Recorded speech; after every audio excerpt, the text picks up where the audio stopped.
The young girl walked to the edge of the Blackwoods, and stood in front of the imposing facade of the largest forest bordering the Elven Kingdoms. The trees were almost a few hundred feet in the air, their roots tangling across the strangled ground, while the bark had this strange glow to it. A shiver ran down her spine as she tried to collect her thoughts and calm her racing mind. There was no sugarcoating how dangerous this forest could be. She didn't care, though. She had a job to do. She took a deep breath and readied her mind.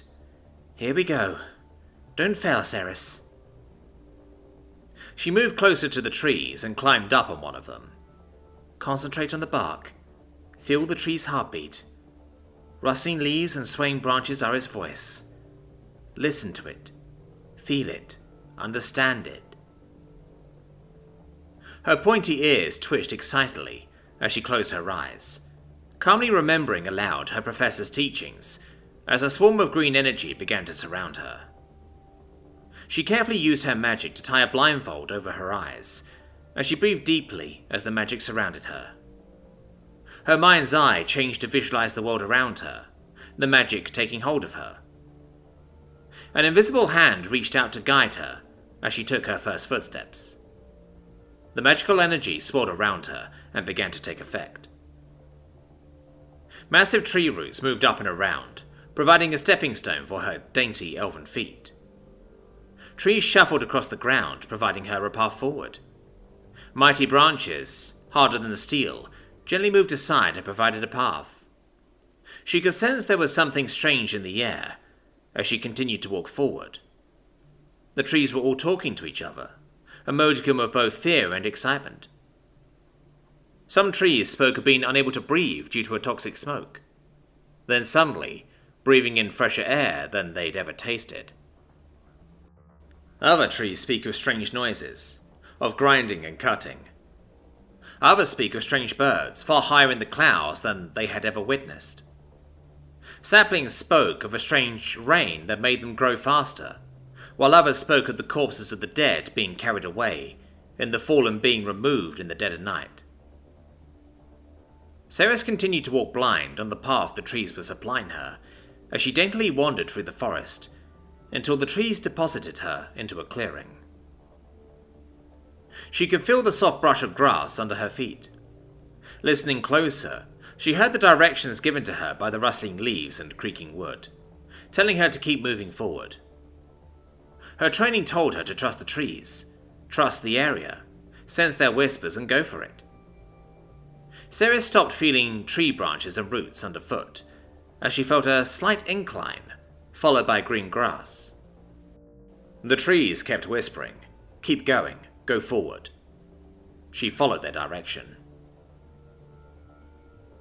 So much preparation went into this, caring for a garden of flowers for a year, performing rituals and rites revolving entirely around blessing trees and scenery, making a bond with a water spirit and tree spirit to strengthen her connection to the ether.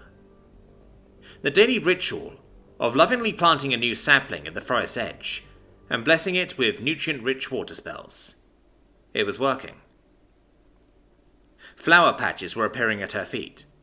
Trees nearby grew several feet higher, stronger and greener. Groundwater rose up several feet, allowing the forest to take advantage of it.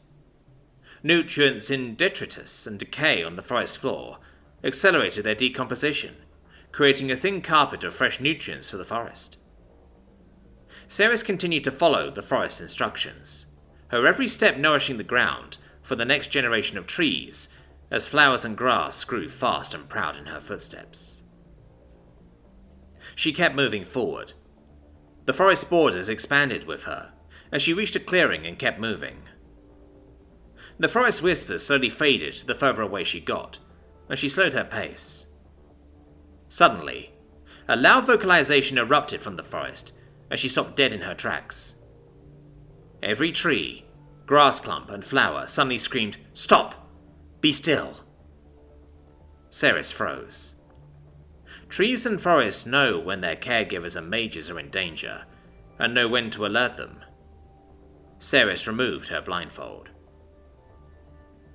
What greeted her was an enormous machine, a gigantic mechanical scorpion-like beast of steel, plating, and grinding gears staring straight at her. It was at least 30 feet high, 6 massive feet with large claws at their tips, the joints covered in armor plating and heavy steel. The machine had a face, 6 large glass panes that looked like eyes with armor plating, arranged to appear like a face. Mounted under its body was an array of machinery looking like saw blades, drills, and what Ceres knew to be cannons, just like those used by the mountain elves. Ceres was frozen solid. She couldn't move, out of sheer biblical terror at the sight of this enormous monster staring straight at her. She closed her eyes by instinct, as a bright light, a laser of some kind, appeared and washed over her for several seconds. She opened one eye sheepishly, looking around her, as if she expected to find herself in heaven. No. She was still in the field, looking up at the giant spider machine. Suddenly, a loud vocalization came from the beast. An amplified but definitely male voice in clear Elvish. "Put some goddamn pants on!" The beast yelled out, echoing across the forest for miles around before it turned around and stomped away from her. "I cannot believe this bullshit. They told me this planet was clean." Ceres stood there dumbfounded for what seemed an eon, before she magicked up her huntress gear and sprinted at it, following it. "Wait! Wait!" Ceres yelled out, as her leather shoes frantically tried to catch up to the giant machine. Ceres's elven feet were able to keep up with it, barely. With a few lucky helpings from passing trees, she was able to jump and climb on one of its legs. With great difficulty and a little bit of magic, she was able to clamber onto its head. Her elven body allowed her to keep up with its swaying and bouncing as it clawed its way through the jagged terrain, eventually leading into a mountain range. "Mount Caridon? What is it doing here?" she asked herself, as she held onto some object sticking out the top of his head. "I'm going home! Get off my roof!" the machine yelled out, trying to shake her off. "No, no, no!" Ceres squealed, as she held on for dear life, reaching the foot of the mountain. "Fine! You asked for it, girlie!" the machine yelled, drastically increasing its speed. It charged up the mountain, perfectly handling a sheer vertical incline within a few minutes of starting its climb. Its giant claws dug into the solid rock, and it charged up the mountainside, quickly reaching a point where it could climb to the side and begin walking along the jagged peaks like an actual spider. Ceres held on for dear life, sometimes screaming in terror as it jumped across mile-wide chasms with no effort, and climbed up near 90-degree vertical cliffs, as if it was just a casual stroll for a wheat field. Ceres could not help but continue to scream in terror, clinging tightly to the object she was holding onto, and continued to scream in terror as the beast stopped. She continued to squeal in fear, even as the beast stopped and his pilot climbed out. He stood in front of her, tapping his foot impatiently as she squealed and gasped her terror out. It took her a while to calm down. "You have a lovely scream. It's like constantly shattering glass being scraped across a billboard," he said, smiling at her sarcastically. "I would ask, however, that you stop screaming, as I only have one pair of ears, and I would rather not replace them." Ceres was speechless. A human, an actual human, was standing in front of her. Relatively tall, wearing heavy armor, and carrying a portable cannon. Brown hair, blue eyes, smooth round ears, and a strange smirk that showed perfect sparkling clean teeth. Ceres couldn't really speak, as she stared at him in sheer awe, shock and terror. "So, you're gonna let go, or what?" he said again, still smirking. Ceres squealed and let go in a panic, losing her balance as she toppled over. He grabbed her arm, stopping her from falling over. She blinked as she felt the cold steel of his armor against her skin. This was real. "Oh my gods!" "Relax. Please relax. Jeez," he said, and used a machine nearby, calling a platform that gently lowered them to the ground. "Are all people on this planet so jumpy?" You are a human," Ceres said, pointing at him as she backed away. Yeah, whoa, wait. You know what humans are? It was his turn to be confused and shocked. Of course. You don't know what elves are? Ceres replied in kind, now just as confused. Okay. Obviously we need to have a little chat, but I did tell you to put some pants on. He gestured to her hunter's clothing. I am wearing pants. I use this to hunt deer in the forest. It's a common garb for us. Ceres protested and checked her gear. The human rolled his eyes and started walking away, holding his hands in the air while shaking his head. Why? Hey, wait! Ceres squealed and charged after him. It was only now Ceres noticed where she was, in the center of a massive factory complex. A factory complex that looked like it was built specifically to manufacture the very same machine that she came here in.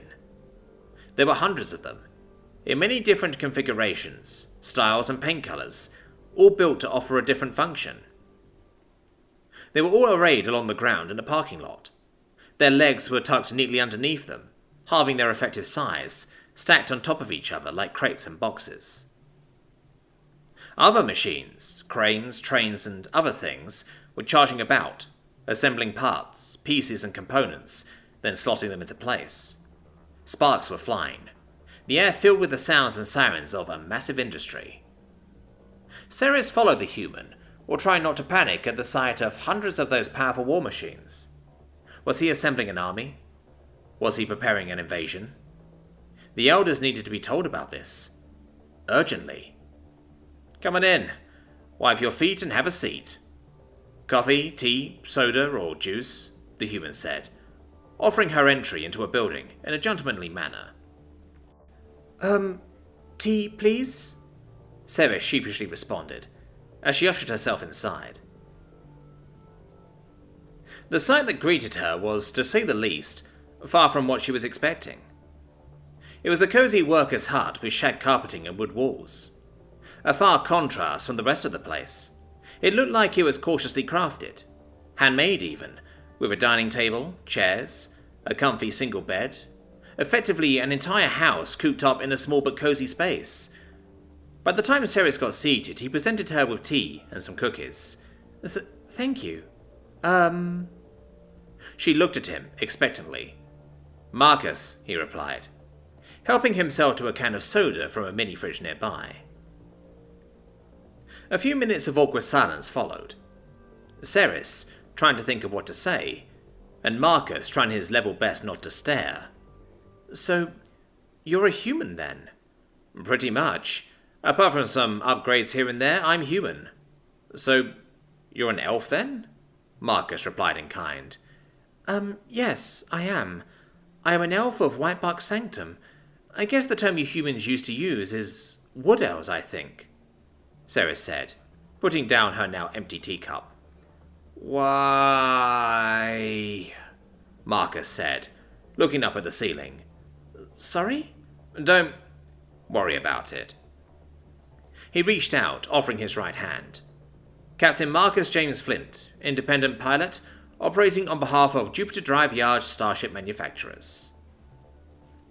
Ceres took his hand and shook it. Ceres Marinius, I'm just a hunter and practicing mage. Pleasure. Now, you said you know about humans, yes? Please, do tell. Well, history books say that humans were on Verinia around 6,000 years ago.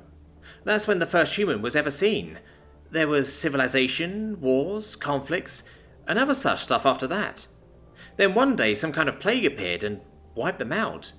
It didn't take long, they were just gone. It's been like that for a few hundred years now, and suddenly out of the blue you and your machines arrive. So... Ceres explained what she could, according to her limited knowledge. Marcus looked up in the air with an eye roll again. Why? Ceres, seemingly aware she wouldn't know exactly why he kept doing that, continued. So, you are human then? So humans survived, I guess. What's a starship? What's a Jupiter Drive and what's a yard? What's a pilot? Okay, so, history lesson. There's this planet a fair bit away that's called Earth, okay? is the cradle of humanity, is where we came from. About 6,000 years ago, a dying precursor civilization known only as the Greys came to Earth and abducted thousands of people, spreading them across the galaxy in a strange experiment. Before the experiment could accomplish anything, this precursor civilization died out. Marcus began to explain. Ceres's jaw hit the floor, the wheels in her head suddenly coming to a stop as he began to explain. So what you basically told me is that this planet was one of the worlds the Greys used to conduct this experiment they never completed. And the people they dropped here were all killed off because of some kind of disease, barely a few centuries ago. And you've been here all along and unwittingly got into this strange experiment along with the humans. 'Cause, yeah, I did do a scan on you. You have no human DNA in you. So, it seems contrary to my previous plans. I'll be sticking around for a bit longer. Marcus cheerfully retrieved a new can of soda with a smile. Ceres leaned back in her seat, jaw open, shocked eyes and heavy, slow breaths, as she just started processing the information she heard. She was so concentrated on trying to understand the shit she just heard, she failed to notice her already loose-fitting top fall off. Marcus simply rolled his eyes and looked up at the ceiling. Why, God? Seriously? Why? Ceres remained still for a few more minutes, before Marcus got up and walked back outside. Time to get back to work. New work. Got to start rebuilding the factory to start building archaeological equipment. When you're ready to go home, let me know, and I will give you a lift back to your forest.